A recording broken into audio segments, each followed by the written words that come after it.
The stagecoach rolled into Ogden, Utah Territory on a blistering afternoon in June of 1875. And when the door swung open, out stepped a woman whose dress was torn at the hem, and whose face bore a bruise that made every man on the street look away in shame.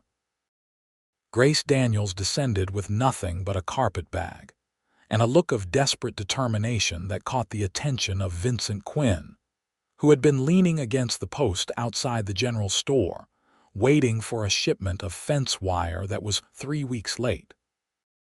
Vincent straightened when he saw her stumble slightly, her boot catching on the step. Without thinking, he moved forward and offered his hand, which she accepted with a brief nod of thanks. Her fingers were cold despite the heat, and he noticed they trembled slightly before she pulled away. "You all right, miss?" he asked, studying the bruise that colored her left cheekbone a deep purple. "I will be," she said, her voice steadier than her hands. "Is there a boarding house in town? Mrs. Patterson runs one on 4th Street. Clean rooms, decent food." He gestured down the dusty main road. "I can show you if you like." Grace hesitated, her green eyes searching his face for something he could not name. Whatever she found there must have satisfied her, because she nodded once more. "Thank you.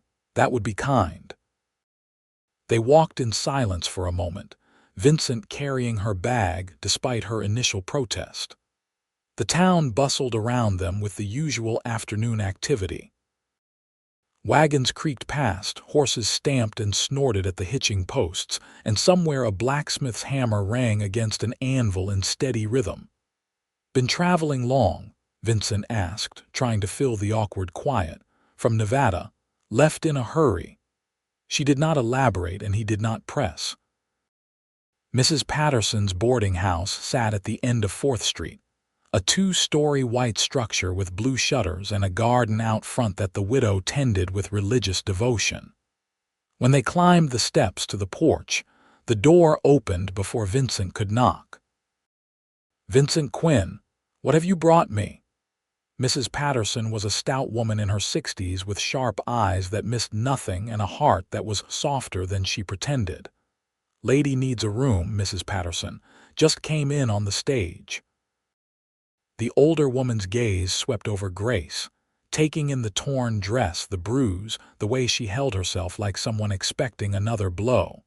Her expression softened. "Come in, child.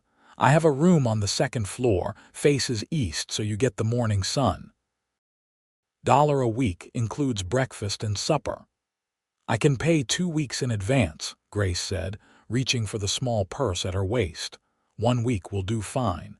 You can settle up after if you decide to stay." Mrs. Patterson ushered Grace inside, then turned back to Vincent. "Thank you for the escort. I will take care of her now." Vincent nodded and handed over the carpetbag, but as he turned to leave, Grace called out, "Sir, I did not catch your name." "Vincent Quinn, madam. I have a ranch about 5 miles north of town. If you need anything, most folks know where to find me. Grace Daniels. Thank you for your kindness, Mr. Quinn." He touched the brim of his hat and left, but the image of her green eyes stayed with him all the way back to his ranch. The Quinn spread covered 2,000 acres of decent grazing land, with a creek that ran year-round and enough timber to keep the place supplied with firewood through the harsh Utah winters. Vincent had built most of it himself over the past 8 years, starting with nothing but the land he had claimed, and a stubborn refusal to quit when things got hard. He had a small cabin that he kept planning to expand, a barn that housed 6 horses and his milk cow, and a bunkhouse where his 2 hired hands stayed when they were not out riding fence or moving cattle.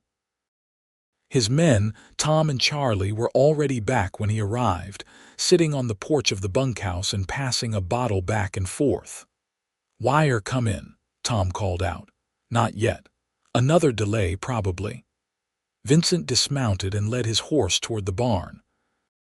"We will have to make do with what we have got." "Been making do for 3 weeks now," Charlie grumbled, but without real heat. They were good men, both of them, hard workers who did not complain much and showed up sober more often than not. Vincent spent the rest of the evening doing the dozens of small tasks that running a ranch required. He checked on the pregnant mare in the far stall, repaired a broken hinge on the chicken coop, and helped Tom replace a section of roof on the bunkhouse that had started leaking during the last rain. By the time he got back to his cabin, the sun had set, and his stomach was reminding him that he had skipped lunch. He fried up some bacon and eggs, made coffee that was probably too strong, and sat at his table eating alone as he had every night for the past 8 years. It was not a bad life. Lonely sometimes, but not bad. He had his land, his horses, and work that mattered. Most men had less, but that night, as he lay in bed staring at the ceiling, he kept thinking about Grace Daniels and the bruise on her face and the way her hands had trembled when she took his. He wondered what she was running from and whether she would stay in Ogden or move on as soon as she caught her breath. Grace spent her first night in Mrs. Patterson's boarding house lying awake in the narrow bed, listening to the unfamiliar sounds of the town outside her window. She had grown used to the silence of the Nevada desert, where the only sounds at night were the wind and occasionally the yip of coyotes in the distance. Here, there were voices from the saloon down the street, the rattle of a late wagon, the bark of a dog. She touched the bruise on her face gently, wincing at the tenderness. It had been 5 days since she had walked out of the house she had shared with Marcus Thompson, 5 days since she had finally found the courage to leave the man who had promised to love and protect her, but had done neither. The bruise was from his fist. The torn dress was from when she had pulled away as he tried to stop her from packing. The trembling in her hands was from 3 years of walking on eggshells and never quite managing to avoid setting him off, but she was free now. Free and far enough away that Marcus would not come looking. He was too proud to chase after a woman who had left him, too concerned with what people would think. By now, he would have told everyone in Silver Springs that she had been unstable, ungrateful, probably run off with another man. Let him tell whatever lies he wanted. She had the truth, and she had her freedom, and that was enough. In the morning, Mrs. Patterson served breakfast in the dining room downstairs. Thick slabs of bacon, scrambled eggs, biscuits with honey, and coffee that was much better than what Grace had learned to make. There were 3 other boarders, all men who worked in town and kept to themselves, nodding politely but not attempting conversation. After breakfast, Grace asked Mrs. Patterson if there was any work to be had in Ogden. "What kind of work are you looking for, dear? Anything respectable?" "I can cook and clean, so keep accounts. I worked in my father's store before I married, so I know how to manage inventory and deal with customers." Mrs. Patterson pursed her lips thoughtfully. "Johnson's run the dry goods store on Main Street. They have been talking about needing help now that their daughter married and moved to Salt Lake City. Cannot promise anything, but it would not hurt to ask." Grace thanked her and set out for the store, her heart beating faster than the walk warranted. She had not worked outside her home in 3 years. Marcus had forbidden it, said it was unseemly for his wife to be seen working like common help. But Marcus was not here anymore, and she needed money if she was going to survive on her own. Mr. and Mrs. Johnson were a pleasant couple in their 50s who looked at Grace with a combination of curiosity and sympathy that suggested Mrs. Patterson had already sent word ahead about the new woman in town with the bruised face. Grace held her head high and did not volunteer any information about her past, simply stated her qualifications and asked if they had a position available. "Can you start today?" Mr. Johnson asked after an exchange of glances with his wife. "Yes, sir. 50 cents a day, 6 days a week. We are open from 8 to 6, closed Sundays." It was less than she had hoped for, but more than she had feared. "That is acceptable. Thank you." And just like that, Grace Daniels began her new life in Ogden. Vincent came into town 3 days later to check on the wire shipment again and to pick up supplies.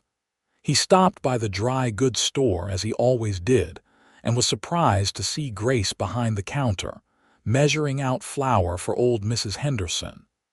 "Afternoon, Mr. Quinn," Grace said when Mrs.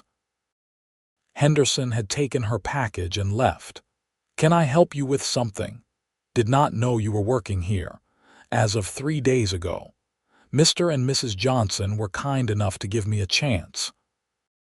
She smiled, and it transformed her face, chasing away the haunted look she had worn on the stage coach. The bruise was fading to yellow and green now, less angry looking but still visible. "That is good. Real good." Vincent realized he was staring and cleared his throat. "I need 20 pounds of coffee, 10 pounds of sugar, some bacon if they have got any that is not too salty, and I was hoping those nails I ordered came in. Let me check on the nails." Grace disappeared into the back room, and Vincent heard her talking to Mr. Johnson. She returned a moment later. "Your nails arrived yesterday. I will have everything ready for you in just a few minutes." She worked efficiently, weighing out the coffee and sugar, wrapping them in brown paper and tying the packages with string. Her hands were steady now, Vincent noticed. The trembling was gone. "How are you settling in?" he asked as she worked. "Well enough. Mrs. Patterson's place is comfortable and the Johnsons are good people to work for. I think I might stay a while. Ogden is a decent town, growing fast since the railroad came through. Lots of opportunities for folks willing to work hard." "Are you from here originally?" "No, madam.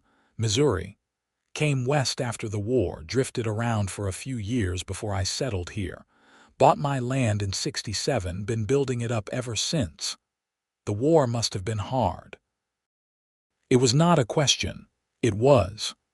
Vincent did not elaborate and Grace did not press, just as he had not pressed her about Nevada. They were both running from something, he supposed. Out here, that was common enough. She finished packing his supplies into a crate, then helped him carry it out to his wagon. As he loaded it into the bed, he found himself reluctant to leave. "Miss Daniels, I was wondering if you might like to come out to the ranch sometime. See what a working cattle operation looks like. Could be interesting if you have never seen one before." Grace looked at him carefully, and he could see her weighing the invitation, trying to decide if it was genuine or if he had other motives. Whatever she saw in his face must have reassured her. "I would like that, Mr. Quinn. But I work 6 days a week, and I do not have a horse. I could come get you on Sunday if that suits. Bring you back before dark." "All right. Sunday then." Vincent touched his hat brim and climbed up onto the wagon seat, feeling absurdly pleased. He had not invited a woman to his ranch since before the war, when he was a different person in a different life. As he drove back home, he found himself planning what he would show her, thinking about how the place must look to someone seeing it for the first time. Sunday came clear and bright, one of those perfect June mornings that made a man grateful to be alive. Vincent bathed in the creek, put on his best shirt, and hitched up the wagon instead of riding horseback. He arrived at Mrs. Patterson's boarding house at 9 o'clock, and Grace was waiting on the porch in a simple blue dress that had been carefully mended at the shoulder. "Morning, Miss Daniels." "Good morning, Mr. Quinn." She accepted his hand to climb up onto the wagon seat, and they set off down the road toward his ranch. They talked easily as they drove, the conversation flowing more naturally than it had in town. She told him about growing up in California, about her father's store, and how she had loved the work of helping customers find what they needed, making recommendations, ordering new stock. She talked about her mother, who had died when Grace was 15, and how she had taken over running the household while still helping in the store. She did not mention a husband, and Vincent did not ask, though the fading bruise on her face told him enough. He told her about Missouri, about growing up on a farm that had been in his family for 3 generations, about how the war had burned it all to the ground and killed his parents and 2 of his 3 brothers. His surviving brother had gone to Texas, and they wrote occasionally but had not seen each other in years. "I am sorry," Grace said quietly. "That must have been terrible. It was a long time ago. You learned to carry it and keep moving." He glanced at her. "Same as you are doing, I expect." She nodded but did not elaborate, and he let it be. The ranch appeared as they crested a rise. The cabin and barn and bunkhouse spread out in a small valley with the creek running through it, and the mountains rising up beyond. Vincent watched Grace's face as she took it in, saw her eyes widen slightly. "It is beautiful, Mr. Quinn. It is mine. That matters more than beauty." But he was pleased by her reaction nonetheless. He gave her the full tour, showing her the horses and the cattle grazing in the far pasture, explaining how he rotated them through different sections to keep the grass healthy, how he cut hay in the summer to feed them through the winter. She asked intelligent questions and seemed genuinely interested in the answers. Tom and Charlie were off for the day, so they had the place to themselves. Vincent showed her his cabin last, feeling suddenly self-conscious about how sparse it was. One room with a bed in the corner, a table with 2 chairs, a stove, some shelves for supplies. A man's space with nothing soft or decorative about it. "You built all this yourself?" Grace asked, running her hand along the smooth logs of the wall. "Most of it. Had some help with the barn raising, but the cabin I did on my own.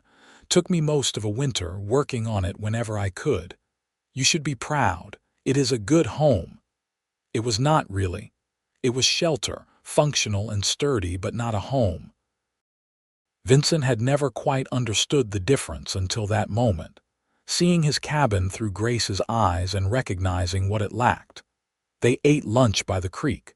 Sandwiches that Vincent had made that morning and apples that were starting to get a bit soft, but still tasted good. The day had warmed up nicely, and dragonflies skimmed over the water while birds called from the trees.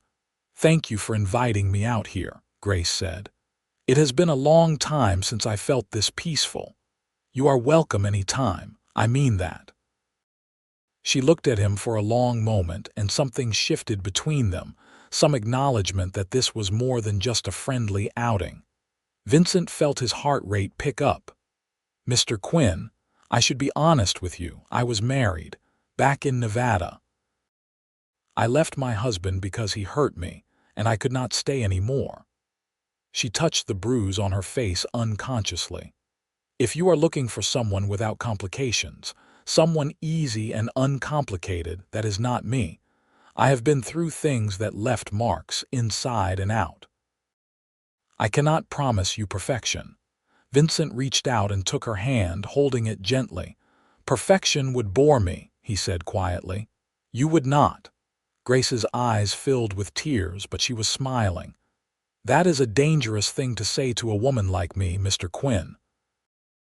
"Then I suppose I am in danger, Miss Daniels." They sat there by the creek for a long time, not talking, just being together in a companionable silence that felt like the start of something important. Over the following weeks, Sunday became Vincent's favorite day of the week. He would drive into town and collect Grace from Mrs. Patterson's, and they would spend the day at the ranch. Sometimes they rode out to check on the cattle, Grace learning to sit a horse with an ease that surprised him. Sometimes they worked together on projects around the cabin, Grace helping him build shelves or plant a small vegetable garden near the house. Sometimes they just sat and talked, sharing pieces of their pasts gradually, carefully, like people learning to trust again. Vincent learned that Grace had married Marcus Thompson when she was 20, convinced by her father that it was a good match. Marcus had been charming during their courtship, attentive and kind. The change had come slowly after the wedding, so gradually that Grace had not recognized it for what it was until she was already trapped. First, it was small criticisms about her cooking or her housekeeping. Then it was isolation, Marcus discouraging her from seeing friends or helping in her father's store. Then came the controlling behavior, the accusations, the rages over imagined slights. The first time he hit her was 2 years into their marriage. He had been contrite afterward, full of apologies and promises that it would never happen again. But it did happen again, and again, until Grace stopped believing the apologies and started planning her escape. "My father died last year," she told Vincent one Sunday in July as they sat on his porch watching the sun set. Heart gave out suddenly. "Marcus inherited the store since I was the only child, and he sold it within a month, took the money and bought into a silver mine with some other men. I realized then that I had nothing left tying me there except fear, and the fear of staying became bigger than the fear of leaving. I am glad you left," Vincent said. "Glad you are here. So am I." Grace learned that Vincent had joined the Union Army when he was 17, full of ideals about preserving the nation and ending slavery. 4 years later, he came home with those ideals intact but battered, having seen things no young man should see. He found his family's farm burned, his parents killed in a raid, his youngest brother buried in a grave marked with a crude wooden cross. "I could not stay," he said. "Everything there reminded me of what was gone. So I went west and kept going until I found a place that felt far enough away from the ghosts. You still see them, the ghosts? Sometimes. Less than I used to. Having something to build, something to work toward, that helps. Having a reason to get up in the morning." "What is your reason?" Grace asked. Vincent looked at her, and the answer was in his eyes even before he spoke. "It is changing," he said quietly. By August, everyone in Ogden knew that Vincent Quinn was courting Grace Daniels. They made no secret of it, walking together after church on Sundays, Vincent coming into the dry goods store more often than any man needed supplies.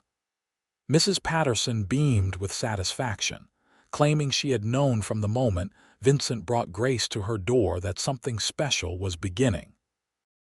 But not everyone was happy about the courtship.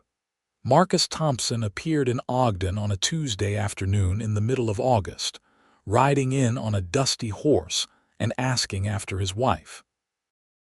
Grace was working in the dry goods store when Mr. Johnson came to the back room where she was unpacking a shipment of fabric. "There is a man outside asking for you. Says he is your husband." Grace felt all the blood drain from her face. Her hands started shaking so badly she had to put down the bolt of cloth she was holding. "I am not going with him," she said, her voice barely above a whisper. "I did not figure you would. I told him to wait while I came to talk to you. Do you want me to send him away? He will not go." "Not unless he is made to." Grace took a deep breath, trying to steady herself. Whereas Sheriff Bradley, making his rounds, should be back at his office within the hour. "I will go to the sheriff. Can you keep Marcus here until then? Do not let him know where I went." Mr. Johnson nodded grimly. "You go on. I will handle this." Grace slipped out the back door of the store and ran to the sheriff's office, her heart pounding so hard she thought it might burst. Sheriff Bradley was not there, but his deputy, a young man named Sam Winters, was sitting at the desk cleaning a rifle. "Miss Daniels, what is wrong? My husband from Nevada is here. He will try to make me go back with him, but I will not. Is there anything the law can do?" Sam looked uncomfortable. "Well, madam, legally speaking, if he is your husband, he has rights." "He beat me," Grace said flatly. "Repeatedly. Is that right enough for you?" Sam's face hardened. "No, madam, it is not. Let me get the sheriff. He will know how to handle this properly." Grace waited in the office, pacing back and forth, her mind racing. She should have known Marcus would come, should have prepared for this possibility, but she had let herself believe that she was safe here, that he would be too proud to follow. Sheriff Bradley arrived 20 minutes later, a solid man in his 50s with gray in his beard and eyes that had seen most everything human nature had to offer. He listened to Grace's story without interrupting, his expression growing more stern as she spoke. "I will talk to him," the sheriff said when she finished. "Explain that you have made it clear you do not wish to return with him, and that we take a dim view of men who lay hands on women in this town. With any luck, that will be enough to send him on his way. And if it is not enough, then we will deal with that too. Do not worry, Miss Daniels. You are under our protection now." The sheriff and his deputy walked over to the dry goods store, and Grace followed at a distance, unable to stay away despite her fear. A small crowd had gathered outside, drawn by the commotion.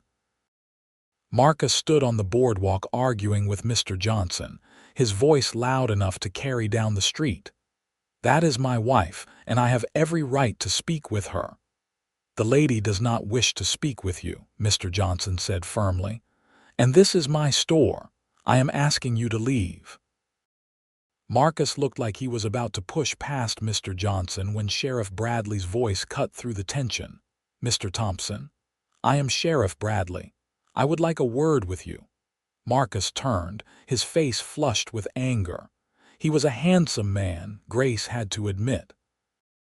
Tall and well-built with dark hair and the kind of smile that made people trust him. But Grace could see past the surface now, could see the rage simmering in his eyes, the cruel set of his mouth. "Sheriff, thank God, this man is keeping me from my wife." "Your wife has made it clear she does not wish to see you. Now, you can either leave Ogden peacefully, or we can have a longer conversation down at my office. Your choice. She is my wife. I have a legal right to her presence. You have no rights in my town except the ones I give you. And right now, I am giving you the right to get on your horse and ride out of here. That is the only right you have got coming." Marcus's face darkened further. "You cannot do this. I will go to the territorial governor. I will bring legal action. You do that. In the meantime, you are leaving." Now. For a moment, Grace thought Marcus would refuse. She could see him weighing his options, see the calculations running behind his eyes.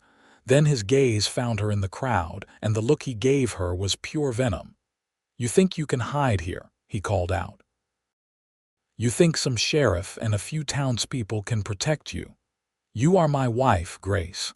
That does not change just because you run away like a spoiled child." Before Grace could respond, another voice spoke up from the edge of the crowd. "Actually, she is under my protection now. And unlike the sheriff, I do not have to worry about staying within the bounds of the law." Vincent stepped forward, and Grace felt a rush of relief so intense it made her dizzy. He must have been in town for supplies, must have heard about Marcus and come immediately. "And who the hell are you?" Marcus demanded. "Vincent Quinn. I own the spread north of town, and I am the man who is going to marry Grace once she can get free of you proper and legal. You have been sleeping with my wife. I have been courting a woman who left an abusive marriage. There is a difference." Vincent's voice was calm, but there was steel underneath it. "Now, you have got two men here telling you to leave. If you need a third opinion, I am happy to provide it in whatever form you prefer." The threat was unmistakable. Marcus looked at Vincent, at the sheriff, at the crowd of townspeople who were clearly on Grace's side. Whatever he saw there must have convinced him he was outnumbered. "This is not over," he said, but he was already backing toward his horse. "She is still legally my wife, and I will be back with the proper authorities to collect what is mine." "Looking forward to it," Sheriff Bradley said dryly. They watched Marcus mount his horse and ride out of town, the sound of hoofbeats fading gradually into the distance. Grace found she could not stop shaking, could not seem to catch her breath properly. Vincent was at her side immediately, his arm around her shoulders, solid and reassuring. "It is all right. He is gone. He will come back, you heard him. He will come back with lawyers or a judge or something that forces me to go with him. Then we will deal with it when he does. But for now, you are safe. I promise you that." The crowd began to disperse, and Sheriff Bradley came over to speak with them. "I will wire some colleagues in Nevada, see what I can find out about Mr. Thompson, and whether he has any real legal standing to force you back. In the meantime, you might want to consider staying somewhere other than the boarding house, somewhere less predictable." "She can stay at the ranch," Vincent said immediately. "Tom and Charlie are there. It would not be improper, and no one is going to get past them easily." "Mr. Quinn, I cannot ask you to do that. It is too much." "You are not asking, I am offering. Please, Grace, let me help keep you safe." She looked up at him, saw the concern in his eyes, the determination, and she nodded. Grace packed her few belongings at Mrs. Patterson's while Vincent waited with the wagon. The older woman was nearly in tears as she helped fold Grace's dresses. "You come back and visit me, you hear? And when this is all settled, I want to know every detail." "I will, and thank you, Mrs. Patterson, for everything." The ride out to the ranch was quiet, both of them processing what had happened. When they arrived, Vincent called Tom and Charlie over and explained the situation. "She will be staying in the cabin. I will bunk with you two for now. If anyone comes around asking questions or looking suspicious, you let me know immediately." "You got it, boss," Tom said. "Nobody is going to bother her here." Vincent had already brought Grace's bag inside by the time she entered the cabin. He looked uncomfortable suddenly, standing in the middle of the room with his hands shoved in his pockets. "I will clear out some space for your things. The bed is yours. I put clean sheets on it this morning, and there is extra blankets in that trunk if you get cold at night. Vincent, this is your home. I feel terrible putting you out." "You are not putting me out. You are giving me peace of mind, knowing you are somewhere safe. That is worth more than a comfortable bed." Grace felt tears welling up, and she did not try to stop them this time. "Why are you doing this? Being so kind to me?" Vincent crossed the space between them and took her hands in his, looking down at her with an expression so tender it made her heart ache. "Because when I look at you, I see the future I did not know I wanted. Because you are brave and strong and you make me laugh. Because I think I am falling in love with you, Grace Daniels, and I cannot stand the thought of anyone hurting you ever again." "I think I am falling in love with you too," she whispered, "but I am still married and that complicates everything. Then we will uncomplicate it. We will find a way. I promise you that." He kissed her then, gently, giving her every opportunity to pull away. But Grace did not pull away. She kissed him back, pouring 3 years of loneliness and fear and desperate hope into that kiss, and when they finally broke apart, she was crying and smiling at the same time. The next weeks took on a strange routine. Grace continued working at the dry goods store during the day, with Tom or Charlie escorting her into town each morning and picking her up each evening. Vincent threw himself into ranch work, trying to give her space in the cabin while making sure she never felt alone or unprotected. In the evenings, they would sit together and talk or read or simply exist in companionable silence. Sheriff Bradley sent word that he had contacted a lawyer in Salt Lake City who specialized in marriage law. The lawyer confirmed what they had feared. Getting Grace legally free from Marcus would require either his agreement to a divorce or proof of abandonment or abuse that would convince a judge to grant one without his consent. The bruise had faded, and Grace had no other physical evidence of Marcus's violence. "There has to be a way," Vincent said after the sheriff delivered this news. "We cannot just accept that she is trapped." "I am working on it, Quinn. Give me time. The law moves slowly, but it does move." Meanwhile, Marcus did not return to Ogden, though Grace lived in constant fear that he would. Every unfamiliar horse, every unexpected sound, sent her heart racing. Vincent tried to reassure her, but they both knew Marcus was not the type to give up easily. It was Tom who eventually provided the solution, though it came from an unexpected source. He had been in the saloon one evening when a group of miners from Nevada came through, and he got to talking with them over drinks. When one of them mentioned he was from Silver Springs, Tom casually asked if he knew Marcus Thompson. "That son of a bitch. Everyone knows him. He has been cheating his partners in that silver mine, cooking the books so he gets a bigger cut. They are fixing to take legal action against him." Tom bought the miner several more drinks and got the full story, including names and dates. He brought this information back to Vincent, who immediately took it to Sheriff Bradley. "If Thompson has been committing fraud, that changes things," the sheriff said thoughtfully. "A woman can petition for divorce if her husband has committed a serious crime, and fraud on that scale would definitely qualify." It took another month to gather the evidence, working with the miners and their lawyers in Nevada, but eventually they had everything they needed. The petition for divorce was filed in late September, citing both Marcus's criminal activities and his history of abuse toward Grace. Marcus fought it at first, hiring his own lawyer and filing counterclaims, but the evidence against him was overwhelming. He was facing criminal charges in Nevada, and his assets were being frozen while authorities investigated the full extent of his fraud. By November, he agreed to the divorce in exchange for Grace's testimony not being used in the criminal case against him. "It is over," Sheriff Bradley told them on a cold morning in the first week of December. The judge signed the papers. "You are free, Miss Daniels." Grace had to sit down. The relief was so overwhelming. Free. The word sounded impossible, too good to be true. But the papers in Sheriff Bradley's hand were real, official-looking documents with stamps and signatures that made it legal. Vincent, who had come into town with her for the news, let out a breath he seemed to have been holding for months. "Thank you, Sheriff, for everything you have done." "Just doing my job, though I have got to say this is one of the better outcomes I have seen. You two going to make it official now?" Grace and Vincent looked at each other, and she saw the question in his eyes. She nodded.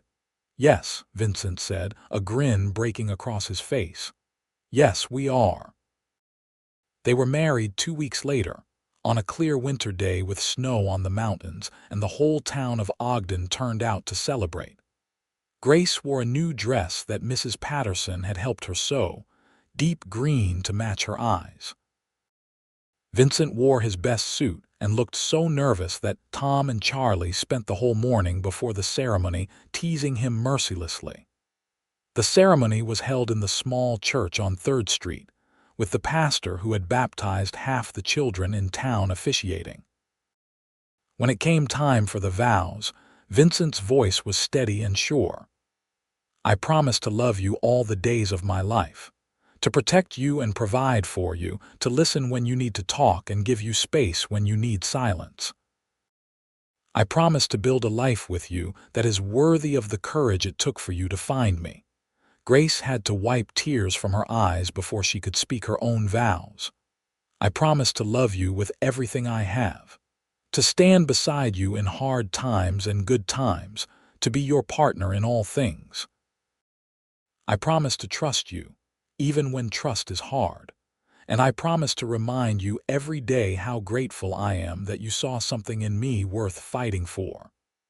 When the pastor pronounced them husband and wife, Vincent kissed her with such tenderness that several women in the congregation openly cried. The reception was held at the boarding house, with tables set up in the yard despite the cold and enough food to feed twice the number of people who attended. There was music and dancing, and Grace found herself passed from partner to partner as men lined up to congratulate the bride. But her eyes kept finding Vincent across the crowd, and every time their gazes met, she felt that flutter in her chest that told her this was real. This was forever. As the sun set and people began to drift home, Vincent and Grace climbed into the wagon for the ride back to the ranch. Their ranch now, Grace thought with a thrill. Their home. The cabin was warm when they entered, a fire burning in the stove that Tom must have started for them before he and Charlie made themselves scarce for the night. Vincent had added touches while Grace was not paying attention. Curtains on the windows that Mrs. Patterson must have made, a new rocking chair by the fireplace, a shelf of books that he had ordered from Salt Lake City because he knew she loved to read. "When did you do all this?" Grace asked, turning in a slow circle to take it all in. "I have been planning, hoping, wanting to make this feel like a real home when you finally agreed to stay. It already felt like home. You made it feel like home." They came together then, finally husband and wife in truth, and Grace discovered that love could be gentle, could be patient, could be everything Marcus had never been. Vincent treated her like something precious, and for the first time in years, Grace felt beautiful and desired and completely safe. Later, lying in bed with Vincent's arm around her and the sound of his steady breathing in her ear, Grace thought about how far she had come. From the terrified woman who had stepped off that stagecoach in June to this moment, lying beside the man she loved in a home they would build together. It seemed impossible that so much could change in 6 months, but the evidence was all around her. Winter settled over the ranch with snow and cold winds, but inside the cabin, Grace and Vincent created their own warmth. They fell into easy routines. Vincent up before dawn to tend the animals, Grace making breakfast and packing lunches for all of them. She continued working at the dry goods store 3 days a week, partially because they needed the money but mostly because she enjoyed the work and the independence it gave her. On her days off, she tackled projects around the ranch. She organized the cabin, making it more efficient and comfortable. She learned to cook on the temperamental stove, eventually mastering it well enough to produce meals that had Tom and Charlie showing up at the main cabin with increasing frequency. She helped Vincent with the winter feeding, trudging through snow to break ice on water troughs and distribute hay to the cattle. In the evenings, they would sit by the fire and talk about their plans for the ranch. Vincent wanted to expand the herd, maybe buy some breeding stock from a rancher he knew in Wyoming. Grace suggested they plant a bigger garden in the spring, maybe some fruit trees that would provide food in years to come. "We should expand the cabin too," Vincent said one night in January. "Add a couple more rooms, maybe a proper parlor." "That would be nice," Grace agreed. "Though I am happy with what we have now, I know you are, but I want to build something bigger, something that will last." He took her hand, threading his fingers through hers. "I want to build a home for our children, Grace, when we are ready for that." She had not let herself think that far ahead, had been so focused on surviving day to day that the idea of a future with children seemed like an impossible luxury. But looking at Vincent now, seeing the hope and love in his eyes, she let herself imagine it. A child with his dark hair and her green eyes, learning to ride horses and help with the ranch. Maybe more than one child, a whole family to fill the empty spaces of the home they were building. "I would like that," she said softly, "when we are ready." Spring came early that year, melting the snow and turning the valley green. Grace planted her garden with seeds she ordered from a catalog, carefully tending the rows of vegetables and herbs. Vincent hired an additional hand to help with the increased workload, a young man named Jesse who was saving money to buy his own land someday. In May, Grace realized she had missed her monthly courses. She waited another week to be sure, then told Vincent over breakfast one morning, watching his face transform from confusion to understanding to pure joy. "A baby. We are going to have a baby, I think so. It is early still, but yes." He came around the table and pulled her into his arms, holding her so tightly she had to remind him to be gentle. "When? November, I think. Maybe late October.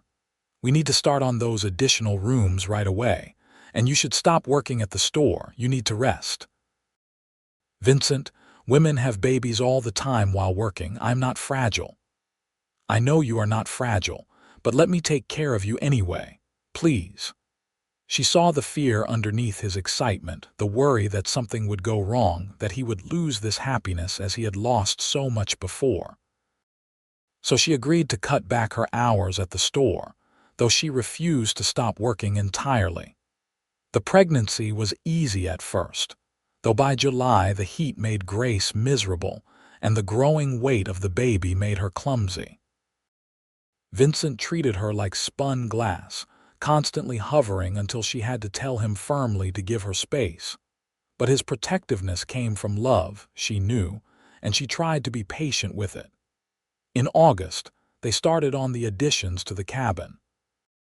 Vincent and his men worked every spare moment, and by September they had added 2 rooms, a bedroom for the baby and a small parlor where Grace could receive visitors properly.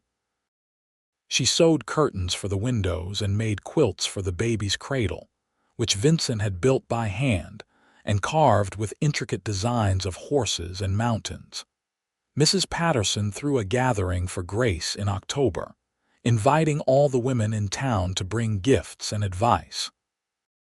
Grace received tiny gowns and blankets, jars of preserved food to help with feeding the baby once it was weaned, and more advice about childbirth than she knew what to do with. Some of it was helpful and some was terrifying, but all of it came from a place of genuine care. The baby came on a cold night in early November, 2 weeks before Grace had expected it. Vincent rode into town to fetch the midwife, Mrs. Carson, while Tom stayed at the cabin with Grace. The labor was long and painful, and there were moments when Grace was certain she could not endure another contraction. But Mrs. Carson was calm and capable, and Vincent held her hand through the worst of it, never flinching even when she squeezed hard enough to leave marks. Their son was born just after midnight, announcing his arrival with a lusty cry that made Vincent laugh with relief. He was perfect, with a thick head of dark hair and his father's strong features. "What should we call him?" Grace asked, exhausted but too elated to sleep, holding the baby against her chest while Vincent sat on the edge of the bed gazing at them both. "I always liked the name James after my grandfather, James Quinn. What do you think?" "James Quinn," Grace repeated, testing it out. "Yes." "That is perfect." Vincent reached out to touch the baby's tiny hand, his expression full of wonder. "Hello, James. Welcome to the family." The first months of parenthood were exhausting and joyful in equal measure. James was a good baby for the most part, but he woke frequently to nurse, and seemed to have his days and nights confused for the first few weeks. Grace and Vincent took turns walking him around the cabin when he fussed, singing lullabies and telling him stories about the ranch and the life he would grow into. Tom and Charlie were surprisingly helpful, taking over more of the ranch work so Vincent could spend time with his new family. They were awkward with the baby at first, treating him like he might break if they looked at him wrong, but gradually they relaxed. Tom had a gift for making James laugh, pulling funny faces that had the baby giggling uncontrollably once he was old enough. Grace found that motherhood came more naturally than she had feared. She loved the weight of James in her arms, the way he looked at her with such trust and contentment. She loved watching Vincent with their son, seeing this strong, capable man turn gentle as he changed diapers or rocked James to sleep. By James's first birthday, the ranch was thriving. Vincent had increased the herd significantly, and they had a solid reputation for producing quality cattle. Grace had expanded her garden and was selling vegetables in town during the growing season, bringing in extra money that they saved for future improvements. But more than the financial success, they had built something deeper, a real home filled with love and laughter. Grace would sometimes stop in the middle of an ordinary day, stirred by the realization of how drastically her life had changed. From the frightened woman on the stage coach to this, a wife and mother, confident and loved, building a future that looked nothing like the past she had escaped. When James was 2, Grace found herself pregnant again. This time she knew what to expect, and the pregnancy felt easier even though she was chasing after an active toddler. Their daughter was born in late summer, a beautiful baby with Grace's green eyes and a calm disposition that was the opposite of her energetic brother. They named her Sarah, after Vincent's mother, and she completed their family in a way Grace had not known was missing. James was fascinated by his little sister, constantly wanting to help take care of her, though his help sometimes created more work than it saved. The years passed in a rhythm of seasons and growth. James grew tall and strong, learning to ride almost before he could walk properly, following his father around the ranch and asking endless questions about everything. Sarah was quieter but no less curious, content to spend hours in Grace's garden or sitting with a book. When James was 8 and Sarah was 6, Grace and Vincent stood on the porch one evening watching their children play in the yard, the sun setting behind the mountains in streaks of orange and gold. "Did you ever imagine this?" Grace asked, leaning into Vincent's side. "When you were building this place alone, did you imagine it would be like this?" "No," Vincent admitted. "I thought I would be alone forever. I thought the war had taken away my chance at a family and a real home. I was wrong." "I am glad you were wrong," Grace said softly. "I am glad we found each other. So am I." He kissed the top of her head. "Every single day I am grateful that you stepped off that stagecoach and trusted me enough to take my hand. Best decision I ever made." They watched James teaching Sarah how to skip rocks in the creek, his patience with his little sister a reflection of how his parents had raised him. The ranch spread out around them, prosperous and well-kept, a testament to years of hard work and careful planning. But the real wealth was not in the land or the cattle or the sturdy buildings. It was in this: 2 children laughing in the fading light, a husband and wife standing together after years of building a life, the knowledge that they had created something good and lasting. Grace thought back to that day by the creek when she had told Vincent she could not promise perfection, and he had said perfection would bore him. He had been right. Their life was not perfect. There had been struggles and setbacks, hard winters and dry summers that tested them. There had been sleepless nights with sick children, arguments about money and decisions, the ordinary difficulties of any life shared. But it was theirs, built on honesty and trust, and a love that had grown deeper with each passing year. And Grace would not trade it for any imagined perfection. When James turned 12, Vincent began teaching him the real work of running the ranch, how to keep the books, how to negotiate prices, how to read the land and know when to move the cattle. Sarah, at 10, surprised them both by asking if she could learn too. Vincent had hesitated at first, not sure if ranch management was appropriate knowledge for a girl. But Grace had given him a look that reminded him who had been keeping their household accounts all these years. So both children learned together, spending hours with Vincent going over the details of the operation. Grace watched with pride as her children grew into capable young people who understood the value of hard work and the importance of building something that would last. The ranch continued to prosper, and Vincent was able to buy additional land from a neighbor who was retiring.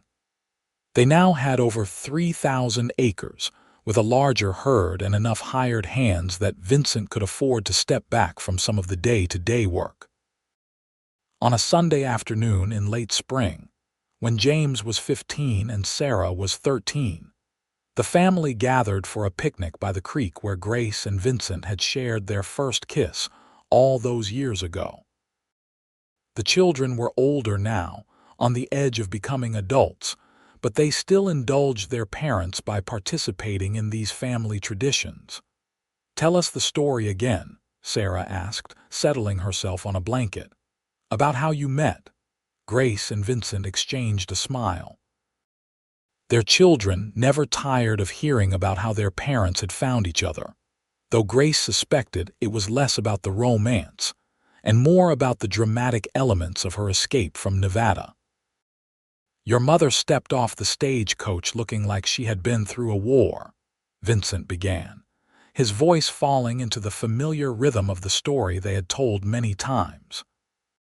"She had a bruise on her face and a determined look in her eyes that told me she was either running from something or towards something, and either way, she was not going to let anyone stop her."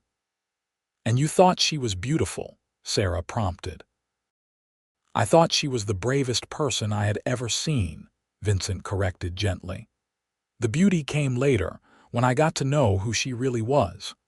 James rolled his eyes at the sentiment, but Grace saw the slight smile on his face. He was at that age where romance was simultaneously fascinating and embarrassing. Grace took up the story, describing those early weeks in Ogden, the kindness of Mrs. Patterson and the Johnsons, the slow building of trust between her and Vincent. She did not spare the details about Marcus's arrival or the fear she had felt, wanting her children to understand that their life now had been hard-won. "But the important thing," Grace said, looking at both her children, "is that even when things were scary, your father never tried to fix everything for me. He helped me fix it for myself. He stood beside me instead of standing in front of me." "That is what partnership looks like," Vincent added. "Not one person protecting the other, but both people protecting each other and the life they are building together." Sarah absorbed this thoughtfully, but James looked like he had a question. "Mother, do you ever regret leaving Nevada? Your first marriage, I mean. Do you wish you had known better before you married him?" It was a more mature question than Grace had expected from her 15-year-old son, and she took a moment to consider her answer carefully. "I regret the pain I went through," she said honestly. "I regret the years I lost being afraid. But I do not regret the lessons I learned about my own strength, and if I had not left Nevada, I would not have come to Ogden. I would not have met your father, and you too would not exist. So no, I do not wish it had happened differently. I wish it had happened easier, but not differently." Vincent reached over and took her hand, and Sarah made a happy sound at the gesture. Their daughter was a romantic at heart, despite or maybe because of the practical life she led on the ranch. They finished their picnic as the afternoon lengthened into evening, the conversation drifting to other topics. James's plans to help drive a herd to market that summer, Sarah's latest book from the lending library, whether they should add chickens to their livestock. Ordinary family talk, the kind that makes up the texture of a life. As they packed up to head back to the house, Grace paused to look at the creek, remembering that day 16 years ago when she and Vincent had sat in almost this exact spot and acknowledged what was growing between them. She had been so scared then, so uncertain whether she could trust her own judgment about men after Marcus, but Vincent had been patient. He had let her set the pace, never pushing for more than she was ready to give. He had proven himself day after day, year after year, showing her through actions more than words that love did not have to hurt. "Thank you," she said quietly, knowing he would understand what she meant without explanation. "For what?" "For being exactly who you are. For giving me the time to heal. For building this life with me." Vincent smiled, that slow smile that still made her heart flutter after all these years. "It has been my privilege, Grace Quinn, every single day." They walked back to the house together, their children running ahead, and Grace felt a contentment so deep it was almost like peace.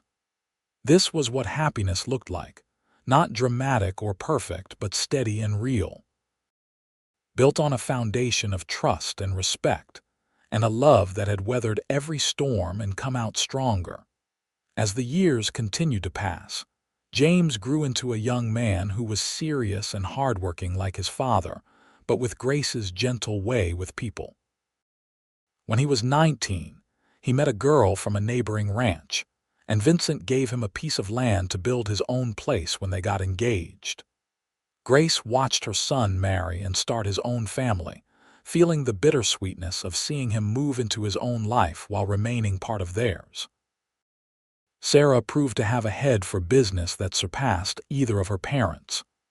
At 17, she proposed a plan to diversify their ranch operations, suggesting they invest in breeding horses as well as cattle. Vincent was skeptical at first, but Grace encouraged him to listen, and Sarah's detailed projections eventually convinced him. Within 3 years, their horses were in demand throughout the territory, and the ranch's profits had increased substantially. Grace and Vincent grew older gracefully, their hair graying and their bodies showing the effects of decades of hard physical work, but their connection to each other only deepening. They still made time to sit together in the evenings, still found reasons to laugh, still looked at each other with the same affection that had been there from the beginning. On their 20th wedding anniversary, Vincent surprised Grace with a trip to Salt Lake City, their first real trip away from the ranch since their honeymoon. They stayed in a hotel, ate in restaurants, and walked the streets like people who had nothing more pressing to do than enjoy each other's company. "You ever miss working?" Vincent asked one evening as they sat in the hotel restaurant. "At the store, I mean, before we had the children." "Sometimes," Grace admitted. "I liked the independence of it, the feeling of being useful beyond the ranch, but I do not regret the choices we made. The children needed me, and I wanted to be there for them. And now that they are older, I have been thinking about maybe doing something again. Not full-time, but something." "What did you have in mind?" "Mrs. Patterson is getting older. She has been talking about wanting to sell the boarding house. I thought maybe I could buy it, hire someone to run the day-to-day operations. It would give us another income stream, and it would let me stay connected to the town." Vincent considered this, then nodded slowly. "I think that is a good idea. You have always been smart with business. If anyone could make it successful, it would be you." So at 43, Grace Daniels Quinn became the owner of Patterson's boarding house, renamed Quinn House in honor of the woman who had first welcomed Grace to Ogden all those years ago. Mrs. Patterson stayed on to help with the transition, and together they made improvements that attracted more boarders and improved the reputation of the establishment. Grace found she loved the work just as much as she had loved working at the dry goods store, though for different reasons. She liked providing a safe, clean place for people who were new to town or passing through. She liked hearing their stories and sometimes being able to help, as she had once been helped. One evening, a young woman arrived on the stagecoach with a bruised face and trembling hands, and Grace felt time collapse in on itself. She welcomed the woman inside, gave her the best room, and did not ask any questions. Later, she sat with her and told her own story, wanting this stranger to know that escape was possible, that life could be rebuilt. The woman stayed 3 weeks, and when she left, it was to travel to California where she had family. But she left with money Grace had helped her save, information about safe places to stay along the way, and the knowledge that she was not alone. Grace never saw her again, but she liked to think that somewhere, that woman was building a good life, just as Grace had done. Vincent and Grace celebrated their 25th anniversary quietly at the ranch, surrounded by family. James and his wife brought their 3 children, and Sarah, now 23 and engaged to a lawyer from Salt Lake City, came home for the occasion.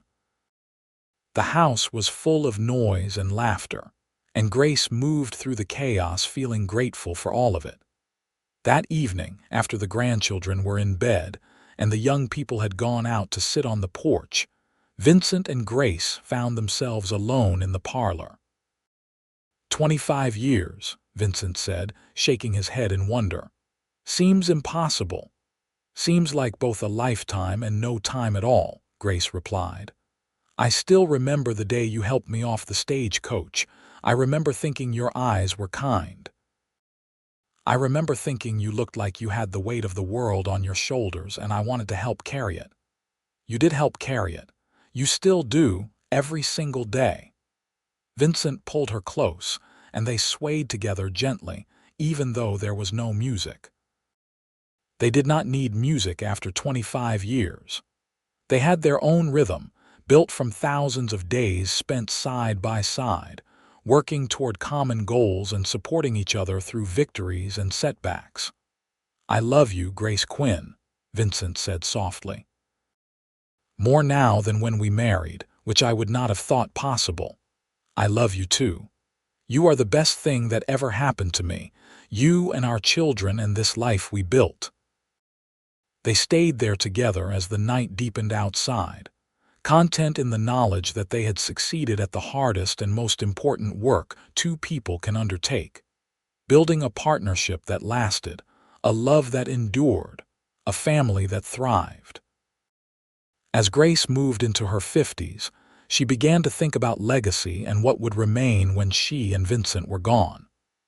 The ranch would go to James, that was already decided, though Sarah would inherit equal value in other assets. But Grace wanted to leave something else, something that spoke to the journey she had taken from that frightened woman on the stagecoach to the person she had become. She started writing her story, sitting at the desk in the parlor during the quiet afternoon hours when the house was peaceful. She wrote about her first marriage, not sparing Marcus but not making him a monster either. She wrote about the fear and shame of staying too long, the courage it took to finally leave. She wrote about Ogden and Vincent and building a new life from nothing but hope and determination. It took her 3 years to finish, writing and rewriting until she felt she had captured the truth of it. When it was done, she showed it to Vincent first. He read it in one sitting, and when he looked up at her, his eyes were wet. This is beautiful, Grace, and important. Other women need to read this. You think so? I was not sure if it was too personal. It is personal, but that is why it matters. You are showing them that they are not alone, that survival is possible. That is a gift. With Vincent's encouragement, Grace sent her manuscript to a publisher in New York. She did not expect much to come of it, but 6 months later, she received a letter offering to publish her book. It would not be a bestseller, they warned her, but they believed there was an audience for stories about women's resilience and strength. The book was published when Grace was 52, under the title From Fear to Freedom: One Woman's Journey West. It sold modestly at first, but word of mouth spread, and within a year it had gone through 3 printings. Grace received letters from women all over the country, thanking her for telling a story that resonated with their own experiences. One letter in particular moved her deeply. It was from a young woman in Boston who had been planning to stay in an abusive marriage because she did not think she had any other options. Reading Grace's book had given her the courage to leave, and she wanted Grace to know that she was safe now, living with her sister and working as a seamstress. "You saved my life," the woman wrote, "not by giving me instructions or advice, but by showing me that it was possible to survive. Thank you." Grace kept that letter in her desk drawer and read it whenever she doubted whether writing the book had been the right decision. She had not set out to be a voice for abused women. She had simply wanted to tell her truth. But if that truth helped others find their own courage, then it was worth every difficult moment of writing it. Vincent and Grace aged together, their bodies slowing but their minds remaining sharp. They handed more and more of the ranch operations over to James, though Vincent still went out most days to check on things and offer advice when asked. Grace continued to oversee Quinn House, though she had long since hired a full-time manager and only involved herself in major decisions. They took to sitting on the porch in the evenings, watching the sun set behind the mountains and talking about their memories. Sometimes the grandchildren would visit, and they would tell stories about the old days, making the past come alive for a new generation. When Grace was 65, Mrs. Carson, the midwife who had delivered both her children, passed away. At the funeral, Grace stood with other women whose babies Mrs. Carson had brought into the world, and she thought about the ways women's lives were intertwined, how they helped and supported each other through the most vulnerable moments. "We should start a clinic," Grace said to Vincent that evening. "A proper place where women can get medical care, especially for things related to childbirth and women's health." Mrs. Carson was wonderful, but she was the only midwife for Miles, and now she is gone. "That would be expensive. We have the money, and what better use for it?" Vincent smiled at her. 25 years ago, you stepped off a stagecoach with nothing but a carpetbag and a bruised face. Now you are planning to build a medical clinic. I love who you have become, Grace Quinn. I love who we have become together." The clinic took 2 years to establish, but it opened in the fall of 1901, a small building on the edge of Ogden with 2 examination rooms and sleeping quarters for a resident nurse.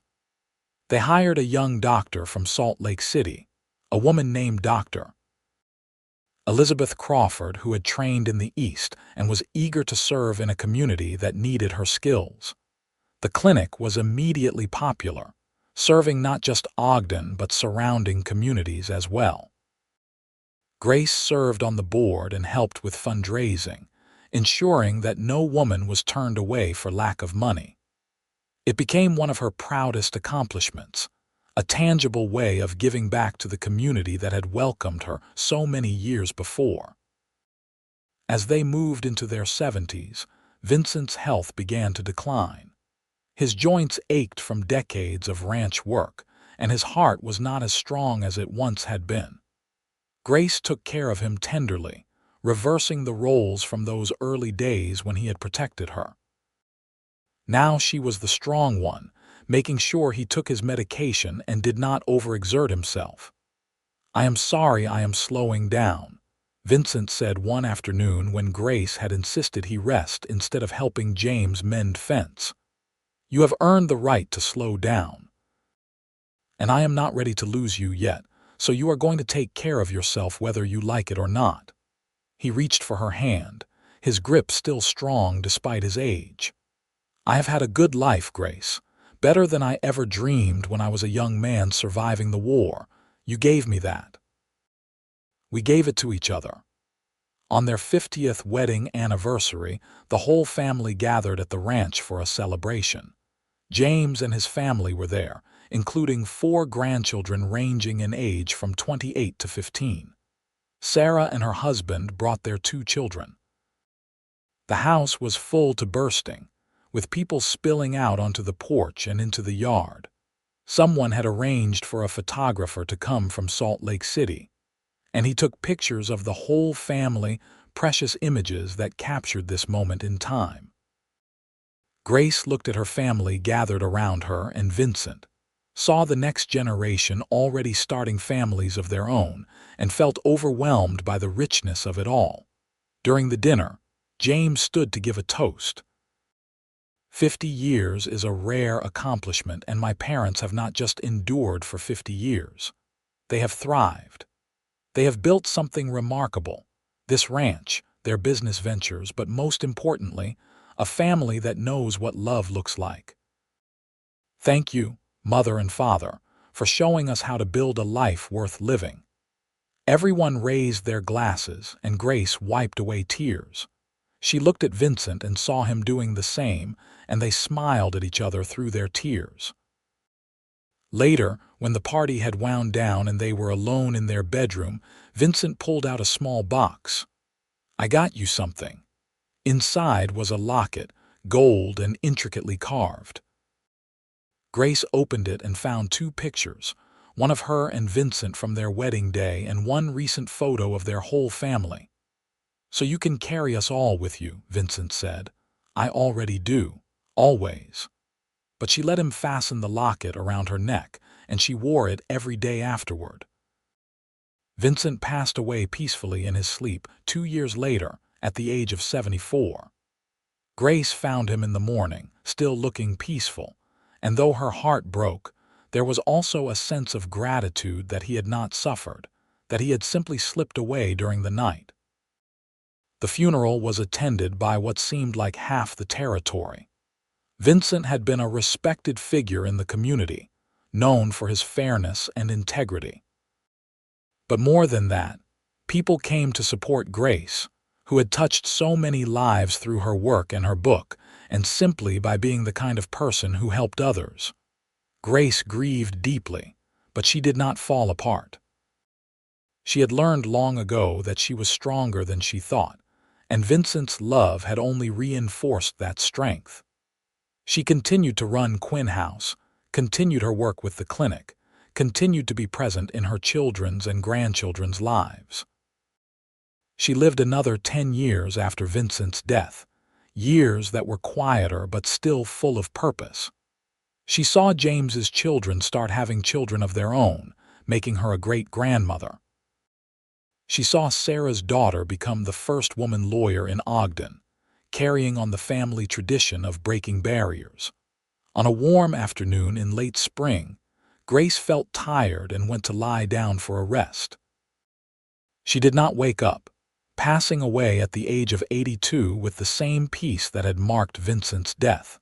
At her funeral, her granddaughter Sarah read from the book Grace had written so many years before, the passage where Grace described meeting Vincent for the first time. The words still resonated, still carried the truth of 2 people finding each other against the odds and building something beautiful together.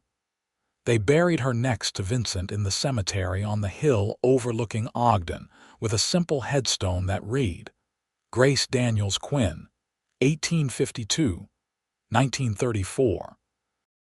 Beloved wife, mother, grandmother, and friend." She chose courage. The ranch continued under James's stewardship, passed down eventually to his children and their children. Quinn House remained in operation for another 50 years, a landmark in Ogden that reminded people of the woman who had created it.